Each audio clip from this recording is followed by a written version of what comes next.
I'm Randall Kaplan, and I have an awesome guest today, my good friend Bobby Ryan. Bobby is a professional hockey player who's about to start his 15th season in the NHL. It's his first season with my hometown Detroit Red Wings. And in honor of him, I'm wearing my Wings jersey from the last championship game from the whole team, signed by the whole team. There's 5 Hall of Famers on that team, including Steve Yzerman, the new general manager of the Red Wings. Bobby and I met 4 years ago in Coeur d'Alene. We both have summer homes there, and we live across the street from one another there. Bobby, thanks for coming on the show. It's my pleasure. You have an incredibly unique life to get to where you are today. It's a truly remarkable struggle and inspirational story about talent, family, mistakes, loyalty, struggles, hard work, focus, and best of all, redemption. And I want to start today by talking about your childhood, your family life, and your journey to becoming an NHL All-Star. It's a story that I think many people don't know about, and I'd love to start from the beginning. Where were you born, and where did you live, and what kind of kid were you? I was born in Cherry Hill, New Jersey, so southern Jersey, just across from Philadelphia. And through my life, I've kind of lived everywhere, and we'll get through all that, I guess. But by way of California, Michigan, Northern Ontario, Canada, into Anaheim, Ottawa, and now Detroit. So a little bit of everywhere. And I was just an athletic, I was a single child. So my parents had a lot of time to invest in me, but I was an athletic kid that played nothing but hockey, and a very studious kid early on. So I was good in school, got good grades, and, small Catholic school upbringing until I was homeschooled later on in life. So, in a nutshell, I guess I'm a mixed bag of where I'm from, but I call Idaho home now, primarily. Wherever hockey takes me in the winter. Excellent. What were your parents like when you were younger? My dad's kind of, a dying breed. I think he was hard. He built a business from the ground up and became pretty successful and did a good job of things. But he's very, I almost want to say militaristic with what works for him, right? He's in his early 60s now, and it's still about diet and working out and fitness and all those things. And he's very militaristic in his approach. So that kind of rubbed off on me, and that's how I was brought up. 100% kind of focus on task at hand type guy. So that's how I am in a lot of ways. You had a normal childhood for a while, and then when you turned 10 years old, what happened?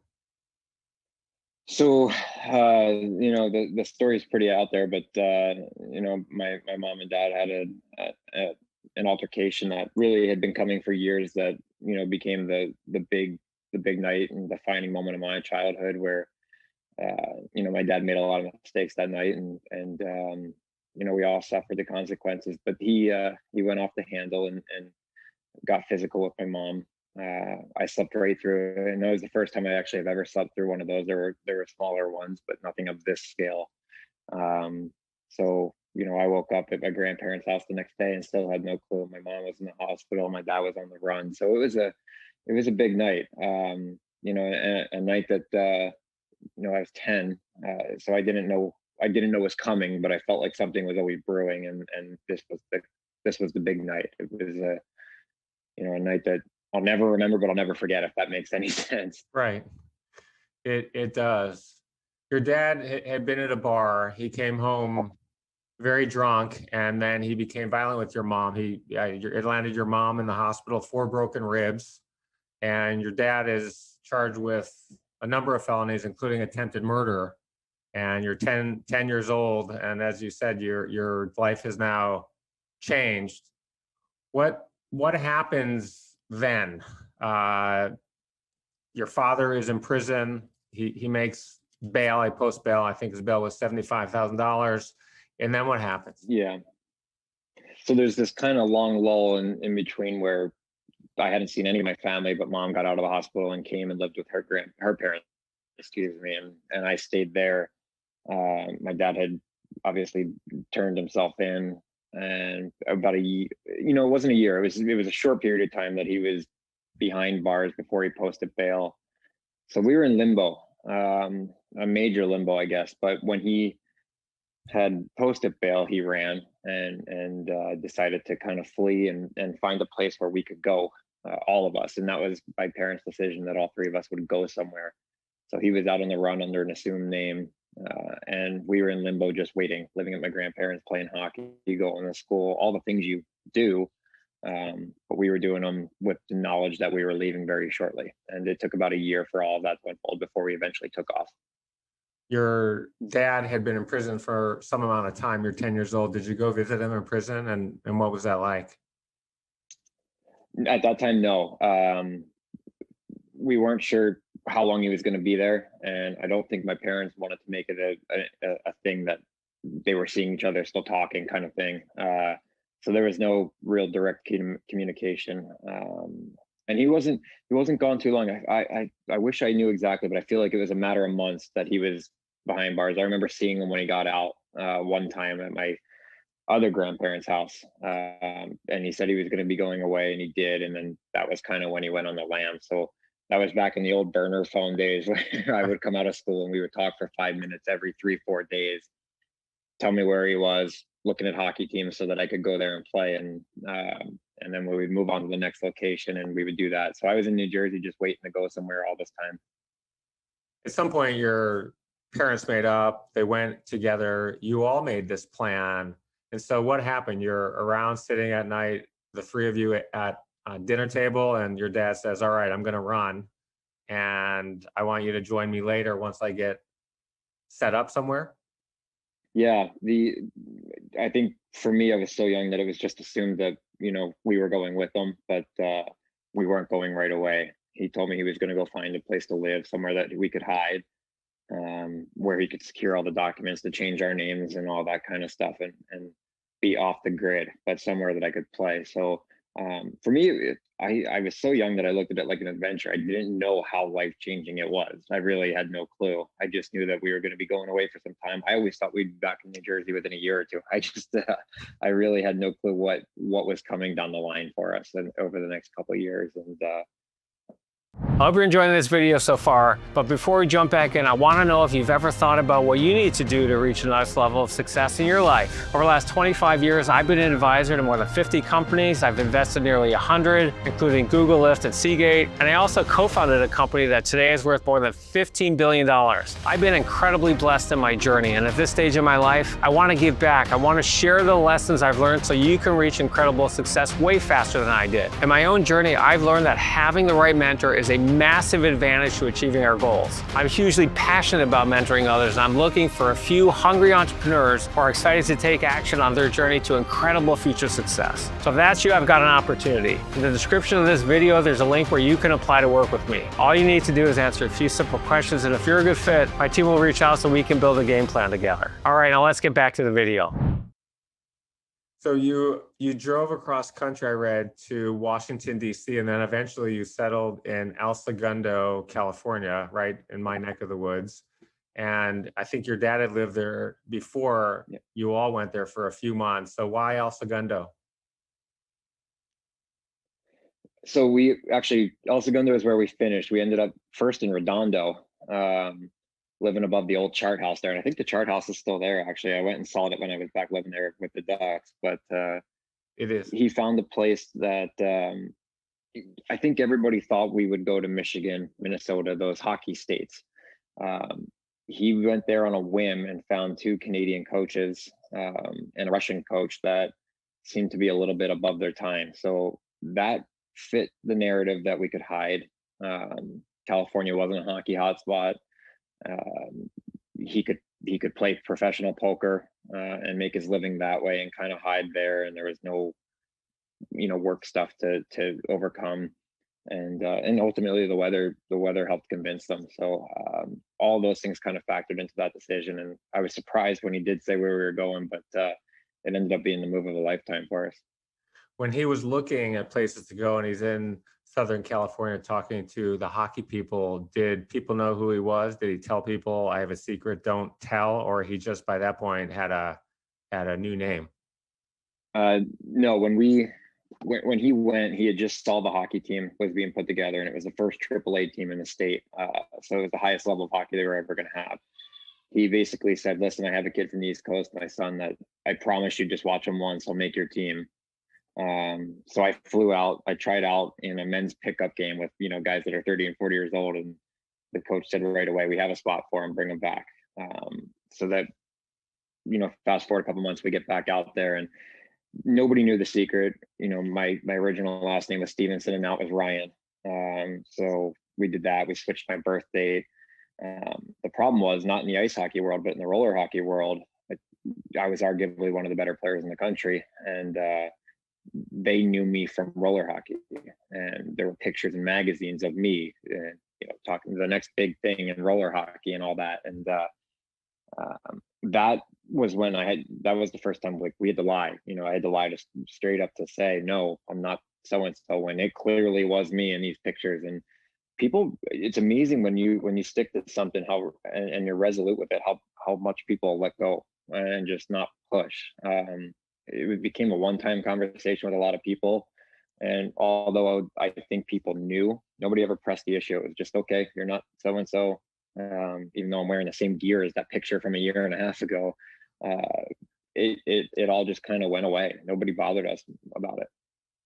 Right. I heard that it wasn't uncommon for you to look out the window and look and see if there were maybe undercover police officers. Were you always wondering when that day was going to come where the secret would be out? Yeah, I think we dealt with that because we were left behind, my mom and I, in New Jersey. That they were foreclosing on the houses that my dad had owned and the properties and things like that. That people assumed because we weren't paying these bills, we were going to be meeting my dad eventually. And we dealt with a lot of that. We dealt with a lot of, and there were people following us all the time. I would never understand it, but mom would just say, put your head down. So I would sit in the front seat with my head down, or whatever it might be, or I would be taking a license plate down for my mom of who's following us. And it didn't dawn on me that people were putting so much together. But we left at 2 o'clock in the morning one night, met my dad in DC, and drove across the country together in our little van. But we got it's funny, I got quite used to living that lie and that lifestyle before I had even gotten to California, that it felt like a very easy transition when I got there at 11, 12 years old. Was part of it fun? I mean, you're an actor, right? You're, as you said, 11, 12 years old, and you're living a somewhat normal life. You're homeschooled, though. You're not in school. I assume that was to keep the secret, but is part of it fun? Are you all sitting around the dinner table thinking, all right, we're all cool now, things are fine? Yeah, I don't think I knew any better, right? I know I didn't know any better. I knew what we were doing was wrong, for sure. But at 11 years old, not only are you doing what your parents tell you, it felt like a big game to me.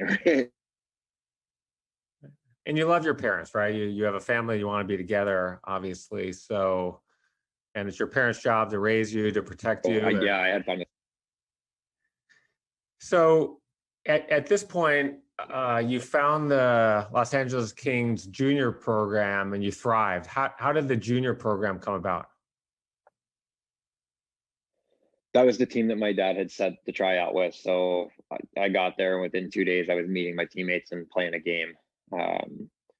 And this program had been around, I think, for a year or two, but had marginal success. But this was the first group of 1987 born, my birth year, players that they were going to be able to have. And for whatever reason, that birth year thrived in California for hockey.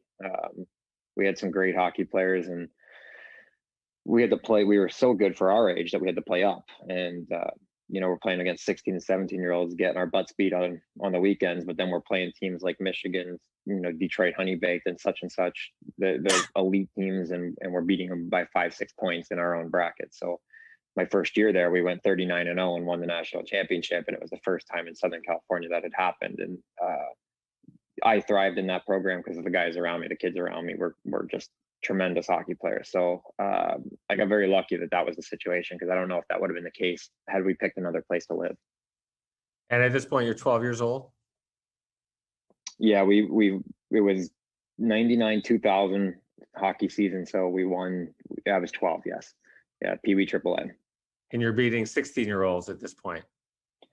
Well, the 16-year-olds were kicking our butts because they played, the local California teams that were a little bit older. They'd kick our butts, but then we would go play our age, and we were much more physical from playing against the 16-year-olds that we ran teams right out of the building.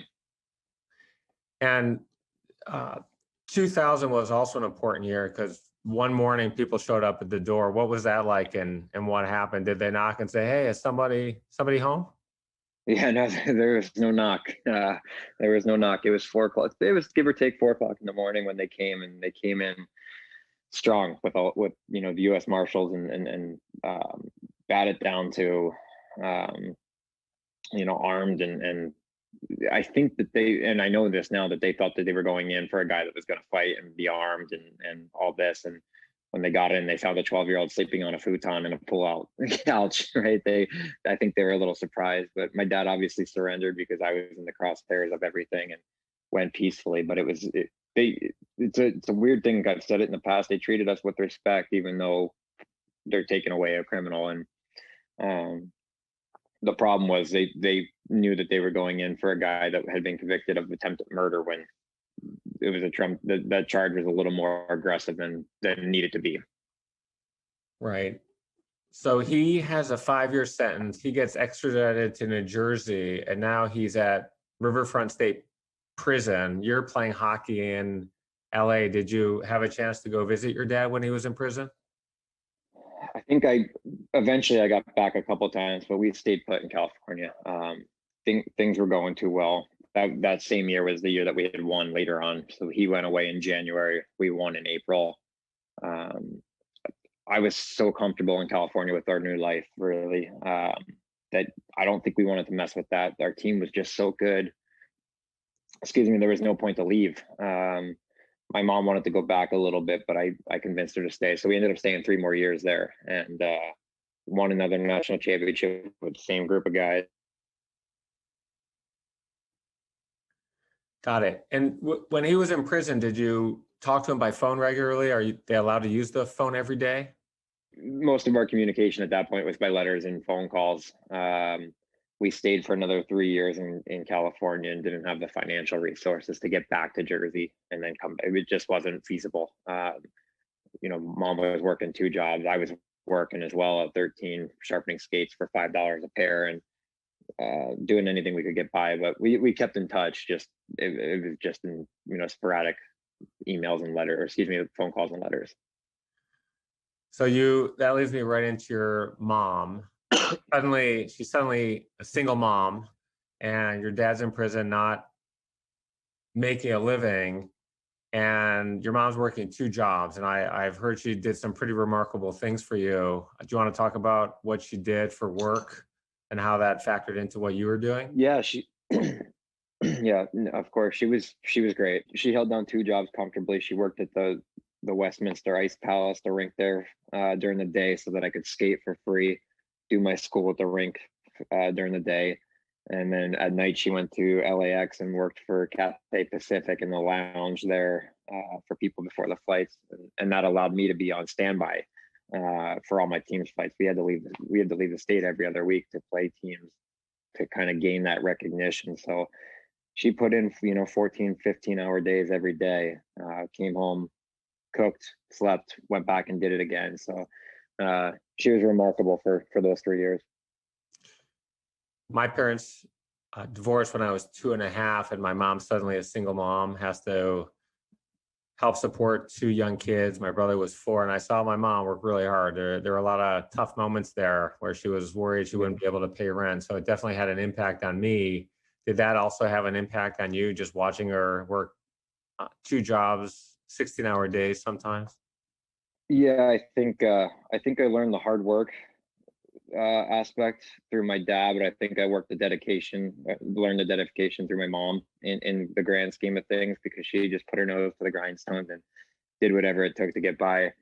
It's funny you mentioned rent, because we were always late, so we were always hanging at home with the lights off when they came knocking on the door, because it just always worked out that we were a little bit behind on when a paycheck would come through for her. So You know, I know that struggle as well, but yeah, she had a profound effect on me in those years working the way she did. Similarly, my dad has an incredible work ethic. He used to go to work at 4 a.m. And one summer I lived with him before college, and I was working construction. If I know you're new to Detroit, but if you go to Telegraph and 11 Mile, the Weight Watchers World headquarters is there, and I dug ditches one summer in the, working for $5 per hour cash off the books. And I thought I was really cool. I had my shirt off. I was this super skinny, scrawny kid, and I was hanging with hanging with the boys. And I used to come home and have to hose off my mud, put them on the fence, and then I'd go back to work. I had to be there at 7 a.m, but I loved it. And it's good. It's good hard work. One night I was out with friends, and I was out very late. I was a studious kid. I got into no trouble. Was very much a nerd, and I came home one night, and it's very late. It's 4 a.m, maybe 3:45, and think I am sneaking in, no issues. And as I go to open the door, it opens for me, and my dad is sitting there, and he looks at me, he looks at his watch, and he just nodded. We didn't even have a conversation. I went to bed, and out the door he went with his briefcase, and he was off to work. Pretty funny story, but you're a product of your parents, and I think that's very important. Yeah, 100%. But I drive right by that area, so I'll have to keep an eye out for a ditch that you dug. Yeah, when you're heading north, it's on the left-hand side. Used to be a really modern building. Okay, all right, good. I'll snap a picture for you. There you go. All right, let's talk about hockey now. I'm a crazy hockey fan. Detroit, I mean, hockey is the sport. We'll talk about that in a little while. But you have immense talent at a very young age. When did someone say, "Man, you are awesome"? I think I started to learn a little bit more about it my last year in California. So I would have been, 14. I had left there and went to Michigan. Oddly enough, in this, full circle, I'm here again now. But I played for an elite program here to kind of put myself on the map. And when I started playing against the competition, the Michigan and Southern Ontario hockey, Toronto area, when I started my first year dominating that at 15, and I think it was something like 152 points in 56 games. So it was, I got to a point where once I started to put up the numbers that I was putting up, and teams were taking notice of the Ontario Hockey League, which is the big main feeder to the NHL. They came knocking. The U.S. national team came knocking. Minnesota or Michigan's, the college came knocking. So all these things are kind of happening as at once to a 15-year-old in 10th grade. I was overwhelmed, but that was when I know that, okay, this is an option for me. That making a career out of this could be a thing. Right. I mean, a lot of kids when they're younger, you ask a 6-year-old, a 7-year-old, what do you want to be? I want to be a professional football player, hockey player, basketball player. I mean, so few kids make it, but you're 10 years old and your parents are moving you to play hockey, basically. So they must have known something was up. It's sort of like these kids now. They play tennis. They go to Nick Bollettieri's tennis camp or IMG. What was there? There must have been some promise when you were 10 or 11. There was time. I mean, I was always one of the highest scorers, right? But I just didn't know how the competition, how that translated to the rest of the world. I just always figured that the kids in Canada were so much better. So it took some time for me to learn that on a national level that, number one, we were just as good as what they were doing up there. And if you can be one of the better players here, that translates. 15 is where everything changes. That's when the game gets much more fast, much more physical. And you watch a lot of players and guys that I played with kind of fade when that starts, because number one, they're scared, or number two, they can't think the game at the speed. And as things sped up, I got better because it made it easier for me. So I think that's when I started to really, really see the potential in something. And you mentioned you're in Michigan. I think You were considered University of Michigan at one point, best university in the history of the planet. Obviously, I went there and they had a most famous coach in collegiate hockey, Red Berenson, where you're trying to play for Red. Yep. I did. Michigan was my dream school. So when they offered me in 10th grade, nothing formal about it, but hey, you're coming here when you're ready. Yes, I'll be there. So we had a deal in place, and I reneged on the deal because I went to Canada, but I just didn't know what was out there for me at that point. I knew that I wanted to go to Michigan. Here it was, and I said yes. And I think I royally pissed Mel off, or excuse me, Red off a couple years later. But it just wasn't my journey. It wasn't my path. I had to find what was right for me, and I thought that was going up to Canada. And Bobby Clarke, a Hall of Famer for the Philadelphia Flyers, had been a friend of your dad's and was a mentor of yours, advised you to go play in Ontario? Yeah, Bobby Clarke was just, he still is very close with my dad. Still somebody that I can text if I need it. Hall of Fame player, Hall of Fame general manager, but all around just a good human being that's always been in my family's corner. Sat me down and didn't really ask me, just said, you're going to Canada, and this is where you need to be because you're a lottery pick, you're a top 10 pick, you just don't know it yet. So he really put Canada hockey on the map for me, and then I started to really look at it, and that was where I ultimately took myself to. Ontario Hockey League. I grew up in Detroit. Drinking age is 21. Ontario, it was 19. So we used to drive across the border beneath the tunnel. I don't know if you've been over again over the tunnel, or you take the Ambassador Bridge. And we used to go to the bars there, had fake IDs. Back in the day, you couldn't buy them online with actual barcodes. You took a colored pencil and you tried to change the date. But I spent many times in Ontario, had some very interesting moments there. Had you been there before? What did you think? What did you think of Ontario? So the first time I went was after I got drafted, and I had been to Toronto. That's it, right? The GTA area. So you have to understand, I got drafted to that league, but I got drafted to a team nobody wanted to go to. It was really up north called Owen Sound on the Georgian Bay, beyond cold. When I got there and the team kind of rolled out the red carpet and had a weekend of, I guess, adoration poured on me to kind of impress me enough to go there. And when I left, I still didn't know if that's where I was going to go, but over time it kind of wore on me, and it was a very small town feeling. And I had trouble with large groups and large gatherings, probably related to some of the other things I had gone through. So that small town feel immediately just hit me and thought, this is where I need to be. And still didn't like Canada very much, but it grew on me over time. 39 points your first season, 89 your second season, and you're 18 years old now. And then boom, second pick in the 2005 draft by the Ducks. I think Sidney Crosby was first that year. What was that whole thing like? Did you know where you were going? Where were you? Just must have been your wildest dreams have now come true, or they were about to come true. They were getting there. Yeah, I was getting close. I knew the night before that Anaheim was going to take me. So I was able to sleep okay. But that process is tough. That you're especially in our year where there's a lockout in the NHL. So nobody knew where anybody was drafting until a week beforehand. So as opposed to when you're a top 10 pick, you might interview with the top 12 teams, but now you're interviewing with 31. And it was a nightmare. You're on the phone all day, you're doing this and that. And there was no video conferencing then. Right? So it was a lot of times I would leave a hotel room with, I'll just say, the Boston Bruins, and then go to a next hotel room with the Columbus Blue Jackets, and so on and so on. And you're doing it all day long.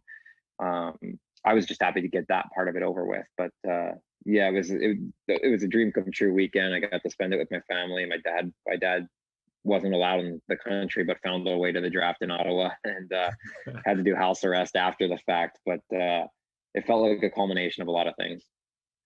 What kind of questions do they ask you? You hear about football now. You go in. There's all kinds of psychological tests. You're 18 years old. How many people are in the room? And who's in the room? And what are the questions? I think generally you always have the general manager, um, and his staff, so assistant GM, 3 or 4 scouts. Some rooms are just that small, right? And they keep it very internal. But you would walk in other rooms and there'd be 22 guys at a table, and you're supposed to go around and shake their hands and then remember them. And I'm like, guys, I've met 200 people today. Like, I have no clue who you are. I remember I didn't know at certain points which team I was talking to. It didn't matter because the same questions come across. What do you think you need to get better at? Why should we draft you? What are your weaknesses? What kind of food do you eat? Do you diet? Do you date? Do you drink, smoke? All these things and it's just so monotonous that you're doing it over and over again. And I know for a fact that I blew some of them towards the end because I could have cared less. I honestly was like, I don't know where you're drafting, but it doesn't matter to me. I've done this 18 times today and I'm done. Obviously, you impressed the Ducks. And at this point, you saw a therapist, I think, for the first time. Why did you finally decide to go to one? And were you still excited to play at that point? No. So after I got drafted, like I said, it felt like a culmination of a lot of things. And I felt like for the first time, after all of those years of hiding, running, lying, whatever, the story had come out on ESPN. So that was out there. I felt like, okay, I think I'm done. Like, I honestly thought I was done with hockey for a little while. Just didn't have the drive or the interest. Part of me was being spurred on by getting there. And not that I had played a game, but I got there. I got drafted. Now I can relax, and I relaxed, and my game didn't slip. I got better the next year, statistically in every category and things, but I just wasn't, my head wasn't in it, and it wasn't right. I had a lot of things weighing on my mind, conversations I felt like I needed to have. So I seeked out, well, actually I didn't seek out. Brian Burke from the Ducks helped me find somebody they use for sports performance, and started driving down to her every Monday in Toronto, which is about a 2.5-hour drive each way. So I would get up in the morning, drive down, meet her, get back for practice every Monday, and she helped me find that inner passion again that I seemed to be lacking for a little while. It just it helped me off the ice, which helped me on the ice, and I stuck with her for a lot of years.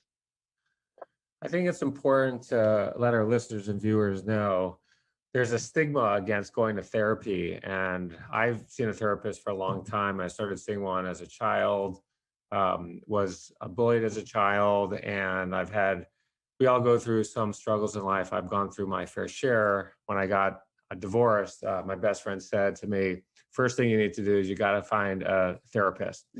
And you have to go in and say to the therapist, don't tell me all the shit that happened when I was 10 years old. I need to get through my divorce now. And he was right. And I'm still with the same a therapist who is my coach, basically my coach in life. I go in there, I bare my soul to her, talk about all the stupid shit I did and all the bad things I've done. And these are all my problems. And we work through the problems. And she really has moved my needle in a good way. I always want to be a better person. So I've talked to so many of my friends. No, I don't want to go to therapy. I'm embarrassed. It's not right. And that's how I grew up. People didn't talk about it. Of course, I live in Los Angeles now, and you're a minority if you don't have a therapist. That's very true. And that's, especially for me in the hockey world, this was 2006, right? Nobody, and the conversations changed dramatically, but nobody, like a few people might have gone to sports psychologists, but like real actual therapy, you felt awful for using that as a tool. So I hid it that I went, and for the longest time, and then I stopped going because I didn't feel like I needed it anymore, which I know now that I needed it more than ever. And I'm glad that the conversation around mental health has changed quite a bit. And the NHL is always going to be a little bit behind, but they're starting to embrace it a little more. Right. Now you're back at the game. You have a good sports psychologist. In 2007, you finally play your first game. Where were you and what happened? London, England was my first NHL game as part of the Premier Series. So we were playing the Kings for 2 games over there, and first game was my first goal. So I got that out of the way, and really I had a good first 2 games over there. My original stint with the team wasn't very long. I was up and down through the minor leagues that first year quite a bit, but it was a good start to a professional career back in 07. Yeah. What are you thinking? You're on a bus, I assume, from the hotel. You're going to the O2 arena, one of the most awesome places to play a sport or see a concert. Was your heart beating a million miles a minute as you're lacing up your skates and you're coming out of the tunnel and your foot hits the ice for the first time? I mean, what was all that like? Honestly, I'm glad I got to play it over there, because there was the people didn't know who to root for. They were just excited that they were watching hockey. So there was nobody cheering for us or them per se. I got to play my first 2 games in a relatively easy setting. I thought I'd be more nervous than I was. I remember looking back thinking I just felt like I belonged there at this point, that I had earned it through training camp and special teams and all that kind of stuff. So yeah, I was at ease going into those 2 games. And then you said you're back and forth to the minors for a couple of years. You had been with the Sound Attack, and now you're with the Iowa Chops. What's up with these names, by the way? Where are these junior names coming from? Iowa Chops. I was actually, yeah. The Chops were my second year pro. So my first year pro, I was back and forth between Portland, Maine, and Anaheim, with the Portland Pirates, and I think I did it like 8 times that year. It was ridiculous. So get called up and you're on a red eye out to California and you're playing that night, get sent down, you're on a red eye back to Boston and up to Portland playing that night. That was the hardest year logistically for me, but I was young and my body could kind of handle it. But it was an up and down year. And then the second year, I made the team out of training camp, but salary cap issues were a thing. So I had to get sent down to Iowa Chops. And I think I ended up playing 12 games there, and somebody got hurt on the big club and had to go on long-term reserve for their injury, and that allowed them to call me back up, and haven't been back down since. That was in 08, and yeah, that kind of took off for me that year. And then you had a first hat trick in 2009. Things were really picking out for you then. What was that like? I mean, you hit one, you hit 2, and now you're on the verge of a third. You're just gunning for it at that point. That was it was incredible. So the funny story about that was 12 years ago now, and I know that because the night before that I went on my first date ever with my wife, and she had never seen a hockey game, so she said I'll watch it. I had a hat trick, so she thought I did that every night, and I remember I was like, that was one of those nights that you just it was kind of like coming out party in the NHL that night. I remember the feeling was just incredible, but the NHL is such a forget league that we were playing 24 hours later and that hat trick didn't matter, right, in the grand scheme of things. So I think I celebrated it for 20 minutes. Remember texting my then person I'm dating for one date and said, I don't do that every night, tamper expectations for next game, and moving on. But it was I've got some incredible pictures of it all these years later, and I got the wife that I 12 years later as well. So it was a good weekend for me. Let's talk about the hat trick for a second. I've never understood this. So for those of you who don't know, someone scores their third goal. It's called a hat trick. And people at the stands throw their hats on the ice, obviously because they're wearing hats. But these things are $30 a pop, and there could be 50 hats on the ice, and they're throwing them from the rafters. It's like you're taking $30 and you're throwing it onto the ice to celebrate your home team, which is cool. I mean, it's fun to see. But there's thousands of dollars of hats on the ice. Who gets the caps, by the way? Do you get to keep them? I get none. No. There's a couple different things that I've seen trashed. I've seen donated. There's a couple buildings that have a wall on the concourse where they pour the hats into, and you can kind of see them pile up over the years. I don't know if that's still a thing. Oddly enough, I don't get to see many concourses at the rinks that we play in, so I don't know what they do, but I never understood it either. I've seen a lot of hat tricks and never once threw a hat. I keep my money on my head. I keep my money on my head as well. I do have a bunch of Red Wing hats, by the way. And of You course, do? I I'll have to- probably have 8 hats. A bunch of jerseys. I bought this one Okay. at a charity auction. The championship jersey got the whole team on the back. Okay, so you kill it your first year. You break the rookie. By the way, I love one of your jerseys, but we can ask. We can talk about that at some other time. So you break the Deal. We'll get there. All right, awesome. You break the franchise rookie point record, and you're a finalist for Rookie of the Year, the Calder Memorial Trophy. Are you sitting there thinking, I'm really proud of myself at the end of the season? Are you, at some point you must have to sit back and think, I've had a really good year. I'm doing pretty well. I had decided that I was going to move to California full time at that point. So I had bought a house in Newport Beach.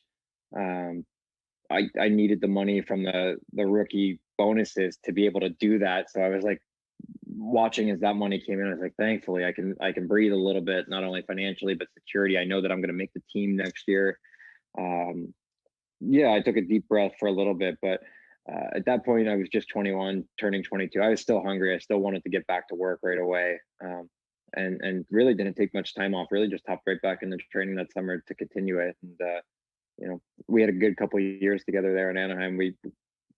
I think we should have won one cup, but your team in Detroit knocked us out in Game 7 of the semifinals, and that was it for us. So you finish your second year, and then the Ducks say, all right, time for the big money. And you get a very big contract. You're 23, 5-year deal, $25 million. That's a ton of money, let alone for a 23-year-old. We're going to come back to money a little later on, but what was the first thing you did when you got that contract? I didn't spend very much. I waited a while. I waited till the second year of my deal where I was a little more financially secure to buy my dream car, which was a Bentley, and I did that and drove it for 6 years, and eventually resold it, but nothing extravagant. I paid off the rest of the house and then bought my dream car, and that was it. I used to go to the Porsche dealership a couple times a year when I had no money. I'd sit in a 911 and said, one day I want to buy one. Our company went public, and I thought, okay, it's time now I can buy a Porsche. And I waited a full year before I bought the Porsche. I felt very, I bought I have a 1990 996 convertible 911. And I remember it was $107,000 without tax. I thought, oh my gosh, that's more than some people make in a year or 5 years or 10 years. I felt guilty buying it. And I still have it. It's in my garage. I'm going to keep it probably forever. It's expensive now to maintain. It costs around $5,000 a year. And Charlie, who my son who's 16, said, you can never sell that car, Dad. And it's a symbol for me of my hard work. Right. I worked so hard, and I had so many ups and downs, and I made some money, and I bought my car. Funny thing about that car, I had the car for a day, and I figure, okay, I'm going to wash my car. So it's a nice day. It's hot outside. I've got the bucket. I fill it up. I filled it up with way too much water, and the bucket slipped, and the corner of the bucket clipped the back of the car and scratched the car. One day, one day, never fixed it. It's just, is what it is. It's a very authentic car. It's there. It's there. It is what it is. But I waited a year, and I still felt guilty when I bought it, for sure. And I don't know if I ever really appreciated it when I had it, if I'm being honest. Why not? Just, it's your dream car. You have it. There was just I felt guilty driving it. Like every time I was like, if I just clip somebody, it's a $30,000 boo-boo. So I drove it like a baby, and I think it gave me more anxiety than enjoyment. Were you worried about the perception of how you look? You're 24 years old. You're driving a Bentley around LA. No, because I figured everybody just thought I was a trust fund kid, like most of the people in LA seem to be. So, I remember some people giving me that look, and I was like, I just wish I could tell people I did it my own, right? Like, I got this on my own, but I got over that a little bit. Yeah, there was always those stares, for sure. In sports, there's always these really unique moments. You're watching a Sports Center and Scott Van Pelt or someone will say something, this is incredible what happened to you. You're never going to see this again. And you were in a game against the Minnesota Wild one year. And what happened in that Minnesota Wild game? Yeah, I scored one of the I think probably the craziest goals in NHL history. I scored on a one-timer, shooting my original way with a left-handed stick on their backhand. Crazy play where the sticks got all mixed up and their players stole mine, so I found it on the ground and just happened to pick the stick up, and the puck came to me with a wide open net. And pure reaction, I just took a one-timer with a shooting my normal way with a stick that was facing backwards, and then got cocky and held it up like this for everybody to see. So certainly not. I remember they tried to rebuke the goal and say, you can't do that, but the guy that was doing it was their captain, and he had already stolen my stick. So it was either you give up the goal or you're going to the penalty box. What do you want? And they just eventually let the goal stand. But it was a weird one. For those of you who haven't seen it, I encourage you to watch it. It's on YouTube. It's phenomenal. 2013, you've been in Southern California for a while, and now it's time to go. You go to Ottawa. You're playing for the Senators. Did you know the trade was coming? We knew it was a possibility because of the financial situation and the fact that my statistics were going to require an upgrade financially from them in 2 years. So being young and really a chance for them to kind of capitalize on my value, they moved me out with 2 years left on my 5-year contract. That was disappointing. I felt like we had some work to finish there that we didn't get a chance to do. But you enter the business side of hockey, and that's how things go. So you had a good year there, and then boom, it happened again. You get another massive contract. This one, 7-year, $50 million. And by the way, where I grew up, people didn't talk about money. No one knew what people made. People were humble for the most part. It was something you didn't talk about, but you're a professional athlete and everybody knows how much you make. It's a little weird. It has to be a little uncomfortable, right? People are counting your money, essentially.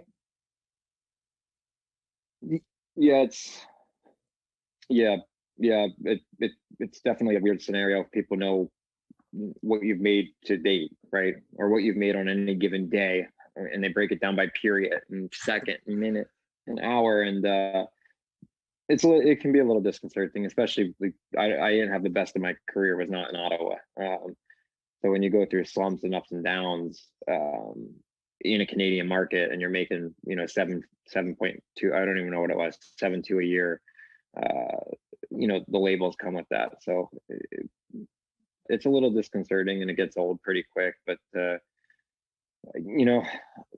it's a very small problem to have when you're making that kind of money. You don't get to have reservations about it when you make that kind of money. I don't believe, anyway. I hope you're enjoying this video so far, but before we jump back in, I want to know if you've ever thought about what you need to do to reach the next level of success in your life. Over the last 25 years, I've been an advisor to more than 50 companies. I've invested nearly 100, including Google, Lyft, and Seagate, and I also co-founded a company that today is worth more than $15 billion. I've been incredibly blessed in my journey, and at this stage in my life, I want to give back. I want to share the lessons I've learned so you can reach incredible success way faster than I did. In my own journey, I've learned that having the right mentor is a massive advantage to achieving our goals. I'm hugely passionate about mentoring others, and I'm looking for a few hungry entrepreneurs who are excited to take action on their journey to incredible future success. So if that's you, I've got an opportunity. In the description of this video, there's a link where you can apply to work with me. All you need to do is answer a few simple questions, and if you're a good fit, my team will reach out so we can build a game plan together. All right, now let's get back to the video. You'd rather make more money than less money, obviously. And it's very much. It's like people are always like, how do you feel? People always ask me, they're like, you're overpaid. I'm like, isn't that the goal? Isn't that what you're trying to do? Essentially, would I rather be underpaid? No. You've earned it, right? People take a risk, right? Some athletes have low salaries. They do well, and you never know how you're going to do. But I'm your friend. I think you earned it, and I'm glad you got Yeah. it. So, too bad for everybody else. Thanks, man. Thank you. Too bad for everybody else. I had a lot of criticism. I guess, yeah. I came from the financial world, worked at a big company and managed to make a lot of money as a young person. There weren't that many people who were happy for me, frankly. There's a lot of envy and chatter behind the scenes. I've lived it, not like you have that publicly, but certainly within my community. My true friends super happy for me, and then there are some people not so happy for you. But I'm happy for you. Yeah, that's in every walk of life that you get that, right? So it's just a matter of what you surround yourself with is what I've learned in the last little while. No doubt. You make your first All-Star game in 2015 in Quebec. How did that feel? Was that on the bucket list at some point? I wouldn't say it's on the bucket list, no. I guess to be an all-star is a feather in the cap, right? It's something that you have and you get the jersey and the photo op, but it really just, I think most players would tell you they'd rather the 4 days off to relax and recharge their body for the second half of hockey, because it's a grind. The all-star game's a grind. You're there for 4 days and it's all media and obligations. And I went to one and I was like, I don't need to go to a second, but it is a nice feather in the cap. You're one game away at some point from going to the Stanley Cup. What kind of a dream is it for you to win the cup? Wings are clearly in rebuilding mode, but where is that in your goals in life? I think if you asked me when I was 20, it would have been the number one thing, and it would have been all consuming for me. As you get older, and I realize I don't know how much time left is in my career. I'm getting older and I'm injured and things like that. And now I'm a dad and a husband. I think your priorities shift. When I go to the rink, it's still my hunger to go to the rink for the cup. But I think there's a little bit less there for me than there would have been even 5 years ago before kids. But it's still something that I'm trying to chase actively, for sure. Now I want to get to some of the struggles, in particular, the addiction to alcohol. It's a problem that affects over 15 million people in the United States. Only 10% of it is actually treated. I think that's one of the hopes from this podcast. People will listen to it. It will encourage them to seek help, because many people do need to seek help. What happened last year? You recognized you had a problem. I think you were in Detroit when this happened, and what had led up to this? And then walk us through this. Yeah. So I mean, personally, I was struggling with it for a while, and I just couldn't get a handle. I would get 20 days of sobriety, doing great, feeling good about myself, and then I would just kind of have that day that you just can't get back. It was like a binge day, and then I've always had a crippling fear of hangovers. So to get rid of that, I would whitewash it, and just couldn't, I guess, get ahead of it. And we were here in Detroit. The guys went out. I went out with the guys and had drinks, and just woke up in the morning. And I think there was a hangover, but there was also this crippling anxiety that was like, I just can't keep going like this. There's no good end in sight for the way I'm living my life, right? Just professionally, more personally than professionally for me at this point. I could have given, give or take, the hockey. I just didn't want to keep letting my wife and kids down. So I had all this thing brewing in me for a while, and then I finally hit my peak and said, it's time. Like it's time. So I called my wife from here. She was in Ottawa, and just said, hey, I don't know what's going on, but I'm leaving. Like, I'm getting on a plane, and I don't even know where I'm going. I'm just going to wherever they can get me in to a rehab. So I went for 30 days to Malibu, out by you as well. And I know we talked about it a few times, but it was the best thing I've ever done. It was, I know you reached out, and the support was incredible. I should never really even thank you. So thank you for that, for reaching out, and it was, I know I could have called you to say, hey, come grab me for dinner or whatever it might have been, but and I know you would have done it. So I appreciate that. But it was just 30 days of clearing my head, learning about myself and learning that, all these emotional problems that I have, which, and I'm not good in a lot of settings, emotionally, with being vulnerable, with being upfront with my wife, whatever. I've got a ton of them. There's some PTSD. As I started to check at those boxes, I realized that alcohol is just a crutch to get away from treating these things. So I left there in December of last year, and got, finished the hockey season sober. Went through the summer as best as I could, and COVID's kind of changed it and kind of put me in a bubble. So it's made it easy. Now as the hockey season starts back up, I'll get to put it all into practice. But I'm excited about it. It's been a hell of a ride the last year, with ups and downs, but finally in a place where I feel equipped to handle whatever comes my way. I mean, it's amazing. And I want to go back though and talk about some of the details. When did you start drinking? And when a lot of people, when they're teenagers, they drink socially, you go out with your buds. I drank socially in college, or plenty of times in college. I drank too much and woke up with a hangover. And that was fun. And I think that's at some point normal. Not that I condone it, but you're on the road, you're living with random families, playing in different cities. When did you actually have your first drink, and then how did it progress? I'm guessing 15 or 16. Sometime in junior hockey in Canada was probably the first time I ever drank. And in hockey, it's a big part of the culture. Having beers with the guys after a win, being on the bus late night, whatever it might be, just hanging out. And I always kind of partook in that. I would always have beers with the guys, go out. As you get to the next level in the NHL, it's a little more rare that you get a night out as a team. But I was always a guy that went for those, and kind of went to the rink the next day to sweat it out and do what we all do. But it wasn't until later that I think my mom died in 2016 when it just became more of a regular occurrence for me to kind of just bury myself in that, as opposed to dealing with any kind of fallout or residual feelings I was having from that. Looking back on it now, my wife said that when Riley, my oldest daughter, was born, and my mom died within a couple of weeks of each other, she's like, that's for me the defining moment when you started to have an issue.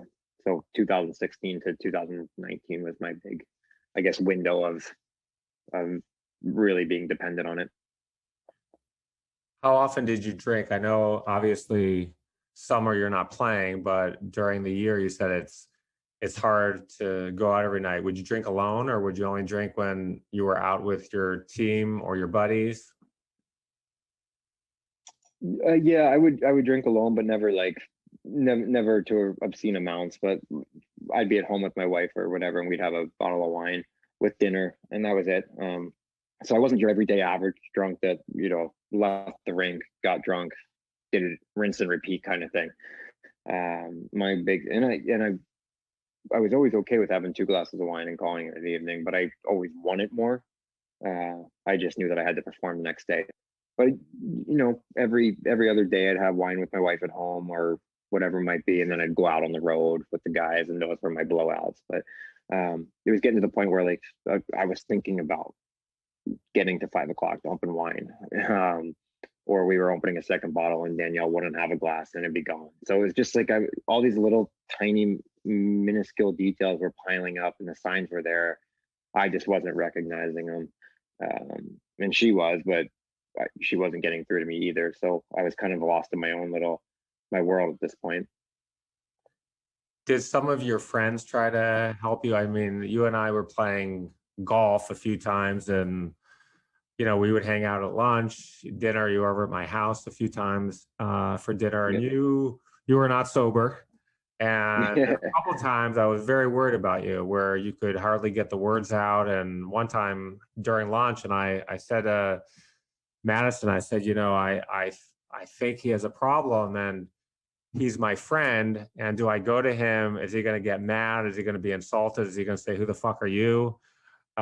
Because I had dated a girl 2.5 years. We were 3 months into it when I realized she had a serious problem. We were at a wedding in Mexico, and she made just the most embarrassing scene out of herself. She embarrassed herself, me, and we got back to the room, and I said, "This is just not okay." And I noticed some things before, but she had hit it for me. We dated 2.5 years, and I encouraged her to get help. She had been to rehab before a couple of times, me, and it was hard on me. And you always wonder, are you Yeah. going to push someone? And what I learned, I've been to 50 AA meetings with her. I've been to Al-Anon meetings, and it affects the people around you, and it's really a hard thing to go to people who you care about.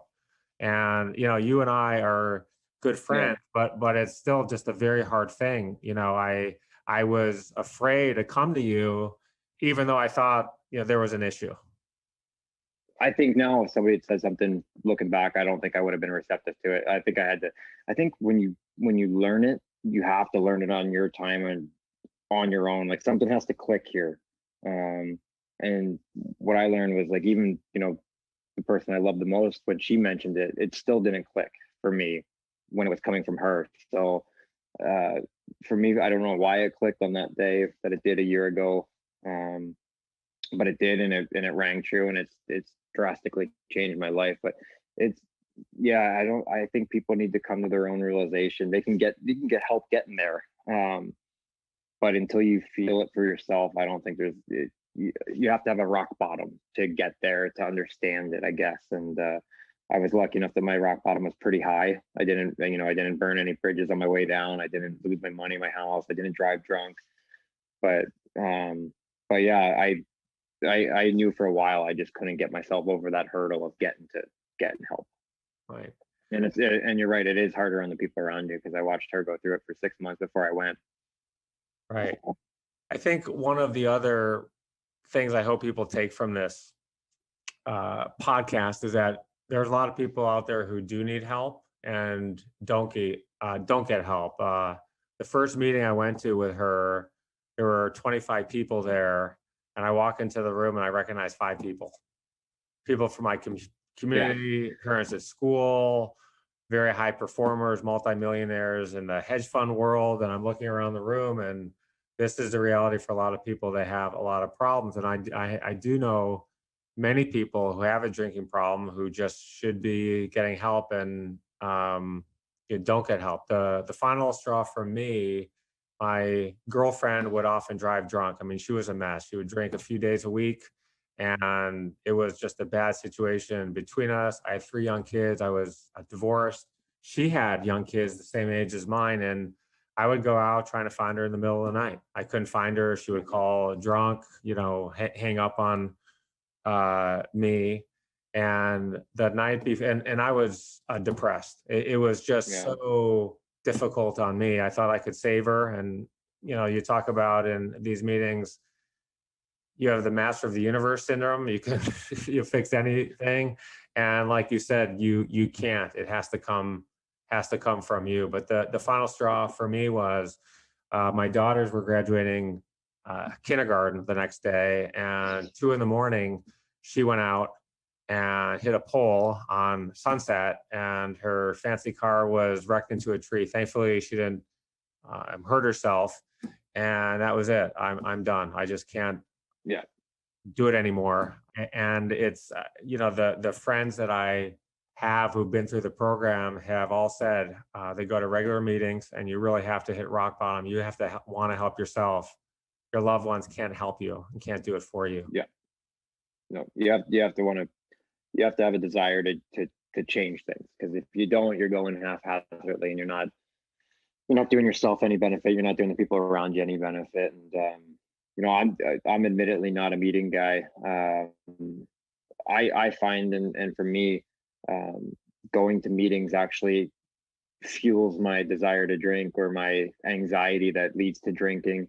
I feel like when people go to meetings to unload, right, to what's bothering them that day or that week, and they want to unload that so it's off their chest and they cannot deal with it. I feel like I was taking those things on, and then I was worrying about people that I didn't know from meetings that had no business affecting me really, but they would.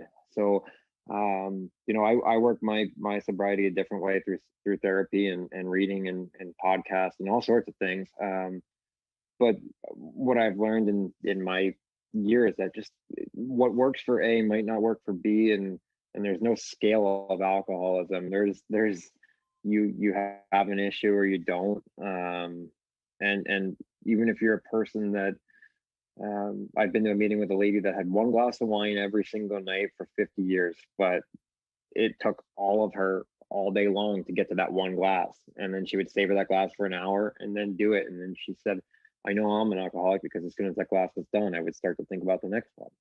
And I think you learn how not to be judgmental, because I could say, okay, well, how is that any different? Or I'm so much worse than you because I drink 15 glasses of whatever it might be.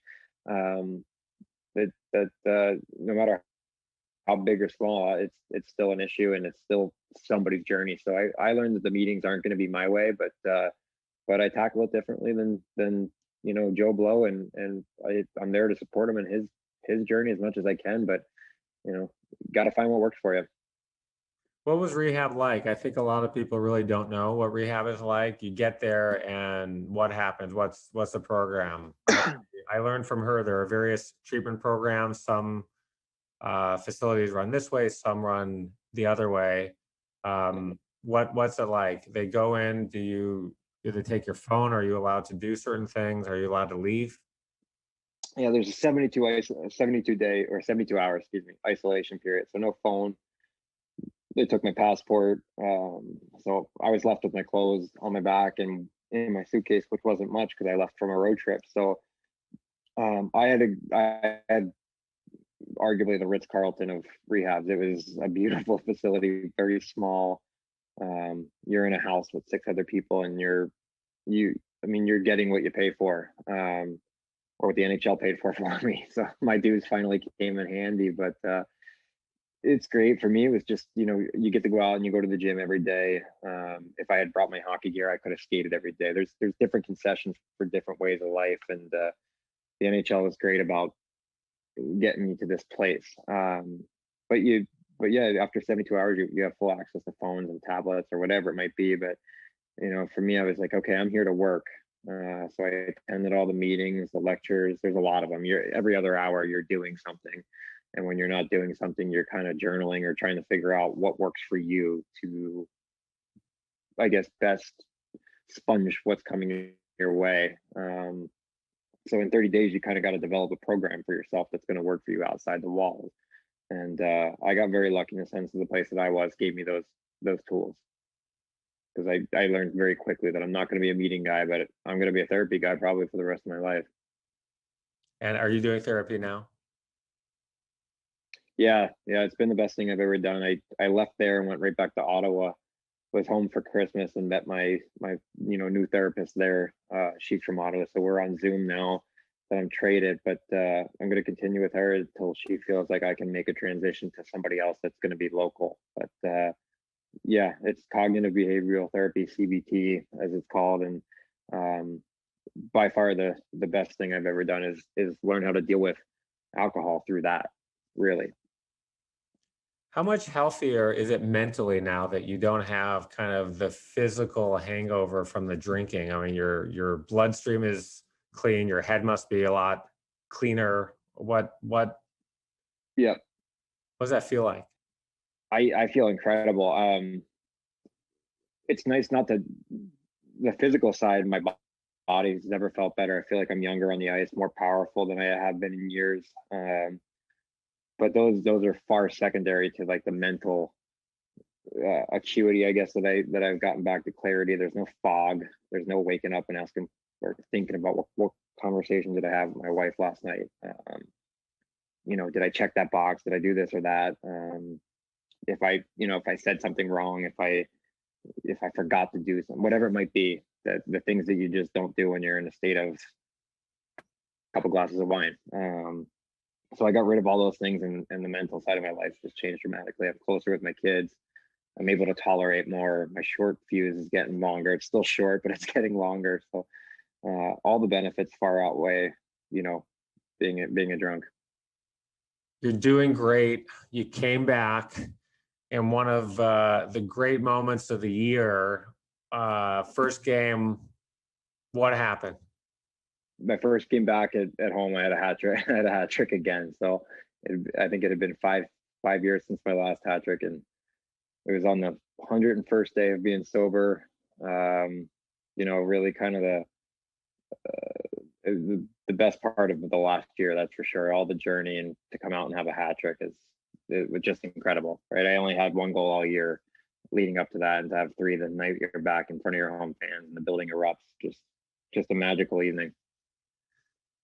And the fans love you again. What a story of redemption. What were you feeling that first game back? Could you wait to get back to the ice? I mean, when I talked to you a couple of times, we were texting, for a couple of months, you were kind of in this limbo. You were waiting to get back, waiting for the league to let you back, and then you're back. What was it like?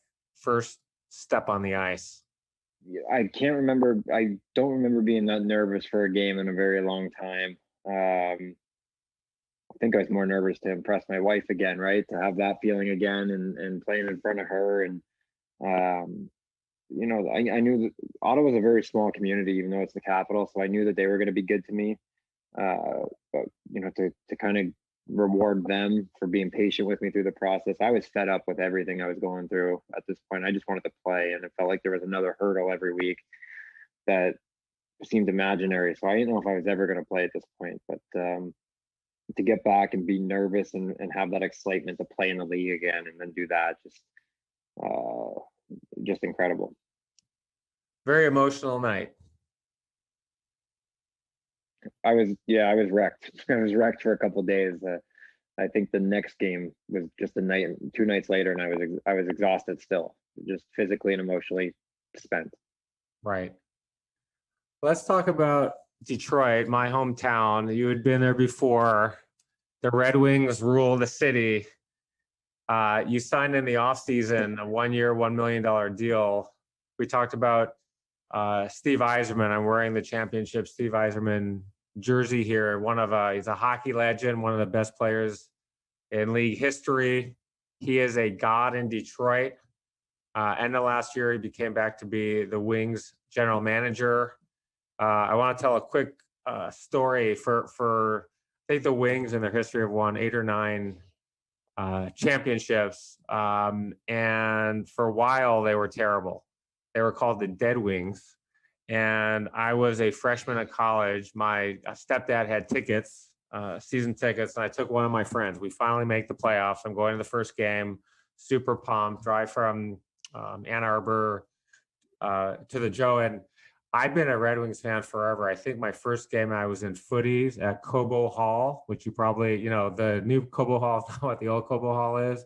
And then Olympia. Actually, we were at Olympia first, and then they played at Cobo Hall. Then they built the Joe, which I think they demolished this year or last year. But I've been a hockey fan, been a fan my whole life. So we make the playoffs for the first time. I took my buddy Rick Winkler,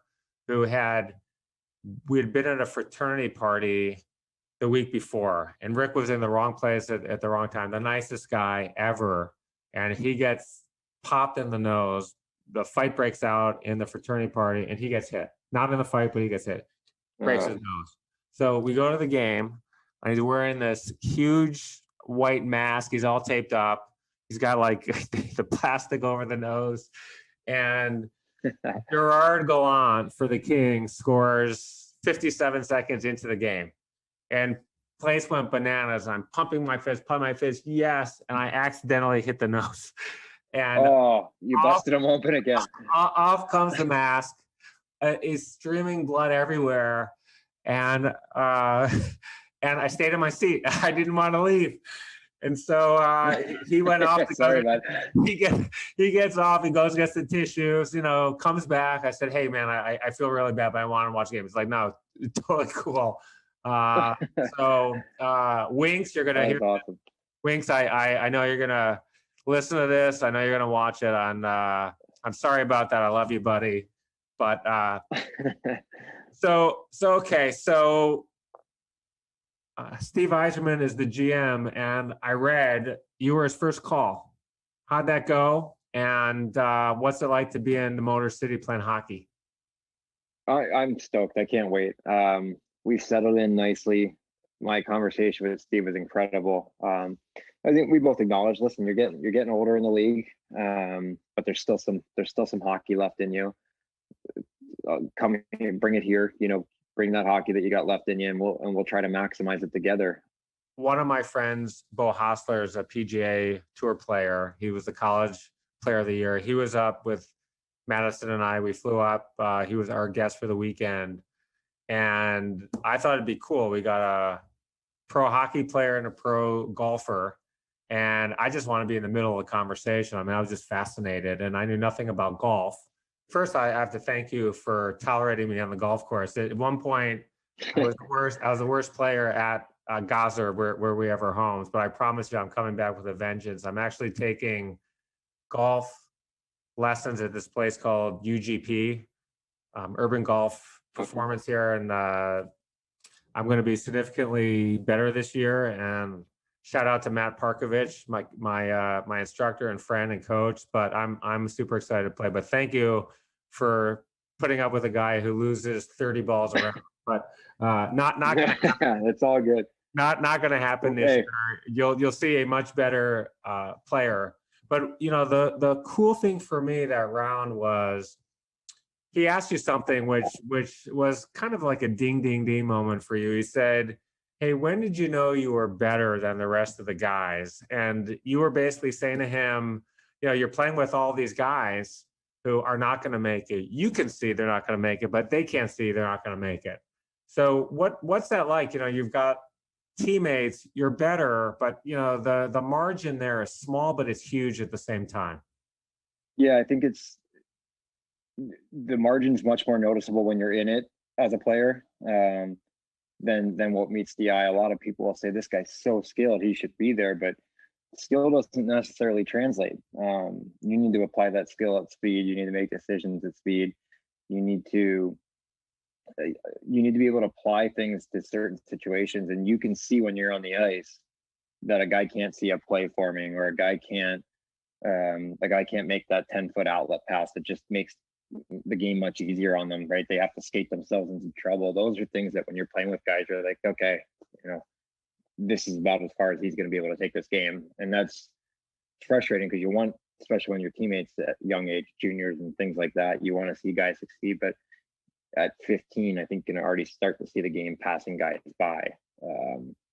It's upsetting and frustrating, and you want to kind of pull them along, but a lot of guys don't get it. So at a certain point, you got to turn your mind out to it, because I think I read a stat at 0.002 or something like that of players that play even AAA hockey make it to this level. So it's a very fine line. I met Luc Robitaille 15 years ago through my friend Jimmy Carson, and he's going to be a guest on my next podcast. And who was the other player on the other side of the Wayne Gretzky trade? Most people don't know that. He's got a very interesting journey to follow Wayne, which is the actual last person you'd ever want to follow. But I met Luc, and I went to his retirement party, which was at the Ritz-Carlton in Marina Del Rey. And for me, this was just, I was in hog heaven. Messier's there, all these incredible people are there.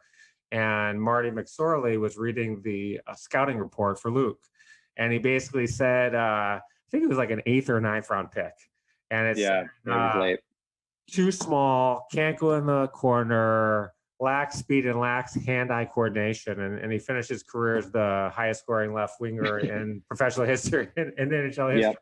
So some guys sometimes, they come out of nowhere, right? And they light it up. Yep. I think the higher the level, especially too when you get guys like Luc, he just had an instinct to find the puck around the net. And instinctual things aren't going to be taught. You can develop a little bit, but you can't teach that. And he had just perfect doggedness around the net and a way to get his stick on pucks that kind of at that time was a very, very big skill to have. And he made a nice career for himself, a Hall of Fame career. And is one of the nicest guys you'll ever meet, by the way. Yes, he is. Yes, he is. So Let's talk about professional athletes and money. You hear about the football players and a lot of the basketball players. I think 78% of football players are in some kind of financial distress within 2 years after retire. And I think the average tenure is 3.5 years. 60% of NBA players go broke after 5 years. Large number of baseball players. You made a lot of money as a young person. I mean, early 20s. Who taught you about money? Did someone teach you? I know you're conservative with your money. You've saved a lot of money, which is awesome. But who gave you that training? I think today things are different as well than they were 15 years ago. I think the league now recognizes, they need to educate Yeah. their guys. But I mean, it's a lot of money when you're young. Talk to me about that. Yeah. When I was coming in, they still didn't have it. They have it now. It's workshops, right, and things like that, and how to tell, who's trying to invest your money properly, who's there, as opposed to guys just finding somebody from their neighborhood, which happens more often than it should.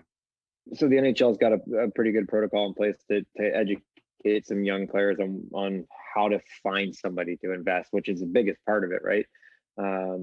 Find somebody that's not interested, maybe because you're making so much, you don't need to hit home runs. You just need to continuously hit doubles and singles and learn how to do those things properly. And I've been lucky enough that, money financially, money's never played a real big part of my life. I mean, I've bought houses and things like that, and take my family where they need to be. But other than the one car, I haven't indulged in things like that. I lease all my cars and just continuously, live pretty frugally for myself. But I've been fortunate. My dad was a smart money man. Found the right people for me to start with when I was 22 and just signing that first contract, and I've been with them ever since. And I think it's just about developing the right relationship with those people and stressing what you want and making sure that they're not out there trying to hit home runs that don't need to be hit, right? That you're all on the same page. And I've been very lucky. My guys have been great. Did the money attract some of the wrong people, or were people coming after you or asking for loans? When I made money, I had some very awkward conversations with people, with certain family members and people that were even friends. And one of my really good friends, two of my really good friends. Yeah, it's funny. The more you make, the more people come out of the woodworks, and the more business opportunities come your way. I don't think I've ever done any of them that have come my way. But the same as you have to have some awkward conversations, and you have to say, listen, like this is money for the rest of my life, and I'm going to be done at 33, 34. I need this to last. And I've cut some people out of my life because of it, and ultimately happier because of it too. So I feel like I've just continuously made the right decisions in that regard. Are you planning for your future now, after life after hockey? You'll probably play a few more years, hopefully, if that's what you want to do. But have you started thinking about and planning what's next after hockey? Yeah, no, I'm starting to plan for the future.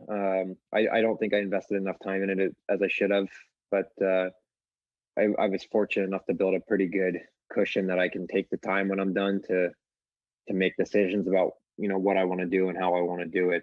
And if I want to live comfortably, I can live off the interest and be just fine as well. But I'll be bored and I'll have to look at something. So we're starting to look at those transitions. They're coming rather quickly, and I don't think I won't have an issue leaving the game or doing something dumb financially. I'll be able to kind of pick and choose what I want to do, and it's not that's a good feeling to have, that the people around me have done right by me, that I can do that and take my time. Let's talk quickly about playing through pain and injury. I remember you telling me about one game where you got into a fight. I guess when you come to the league, people are going to challenge your manlyhood, and you were in this quite a fight. Tell me about what that was like and what it's like to actually be able to fight legally. It's kind of this weird construct. You can go outside the arena and you get arrested, but somehow in the arena, same rules apply, but you can fight in there. No one gets arrested. Yeah. Yeah, you got 200 feet by 80 feet to figure out what you want to do down on the ice. But I've had quite a few. As I've gotten older, unfortunately, I fought more as I've gotten older. I guess I'm old and ornery now, but I can't remember which one we were probably shooting the shit on some of my earliest ones, and I can't remember. But I've had some broken fingers in fights, some teeth been punched out, and, yeah, all sorts of different ones. I got my eyelids split pretty good. So I wish I would. Do you remember which one I was talking about in general? Yeah, it was, I think you just got it was your first game, and you were very young, and one of the veteran fighters kind of went after you and knocked you, pretty good. You had something broke and you had a concussion, and you went out and you played the rest of the game. You didn't even know where you were. It was one of my first fights, and now I remember which one we did. So yeah, I picked the wrong guy, and he knocked me around pretty good, and it was the first time I went through concussion protocol. We'll just put it that way. So I wasn't seeing straight for a little while, but you live and you learn. And then I kind of realized maybe I shouldn't be fighting legitimate heavyweights in the NHL or legitimate tough guys in the NHL. I'll pick my battles a little better. Right. I think today is a little different. I don't think, was there a concussion protocol 15 years ago? I mean, you told me you went out on the ice and you played. You didn't even know where you were. Oh yeah, that was the thing. The concussion protocol back then was like, "Hey, are you good? Yeah, okay, all right. You know where you are? Yeah, sure. I know where I'm at, but yeah." And then I remember you just, I was out of it. Like there was no way I should have played. But now it's completely different. What are your interests and hobbies outside of hockey? I think you're an athlete people look up to, but I don't know that a whole lot of people think about, all right, what does this person do when he's not playing hockey? Yeah. During the season, not much. It's, I come home and I'm a parent, and then by the time they're in bed, I'm in bed by 8:30 most nights as well. So I'll stream a show or two with my wife and go to bed. I save most of my reading. I'm a pretty voracious reader on the road. Right now I'm going through the 100 books every man must read list, and I just started 1984 last week, so I'm getting into that a little bit and really enjoying it. During the summer I golf and I surf, and before kids I was a 6-day-a-week golfer. Now I'm kind of a 2 or 3-day-a-week golfer, but it's more fun for me to be on the boat right now, and my daughter is going to start surfing next summer. So just family time, right? As you get older, that's what becomes more important. We're gonna wake surf next summer? Yeah, I'll be there. Yeah, you got to come down to Black Rock though. I'm coming. They've been trying to get me to play, but I'm definitely coming next summer. I hear it's awesome. Yep, we'll be there. I'd like to get your thoughts, and I think a lot of people listening, I always want to know from successful people, no matter what they do, what are the ingredients of success to you? What do people have to do to be successful with whatever they do? So it's funny when people ask me that in a hockey setting, it doesn't really change in any walk of life, right? You have to have a militaristic focus on not only a task at hand, but it doesn't have to be your end goal. It's just a goal along the way of it.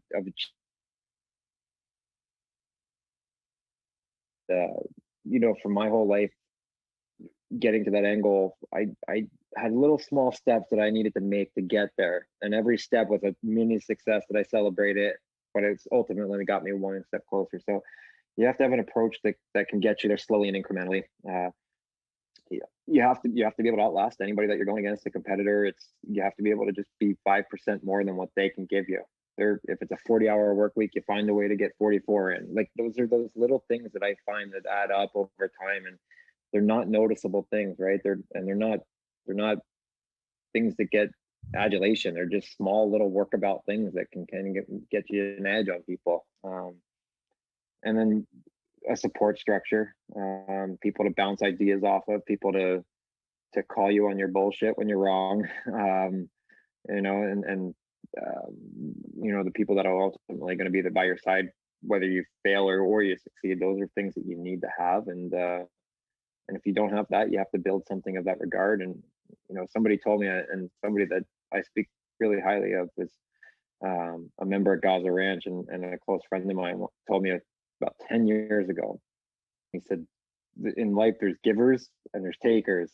And if you can eliminate the takers and surround yourself with people that are giving, and you're going to be okay in a lot of aspects of your life. And I've tried to apply that in a lot of areas. And since I've done it and had some hard conversations in doing it, my quality of life and quality of success has gone through the roof. So that last one, more importantly than anything else. What's the first thing you think about in the morning when you wake up, and what's the last thing you think about when you go to bed? Last thing, well, I guess I could start with that, is everything okay upstairs where the kids are. That's honestly, as I lay down the bed, I don't have any thoughts outside of those two now. Is the door locked? Is every door locked? Like every fatherly instinct you're supposed to have.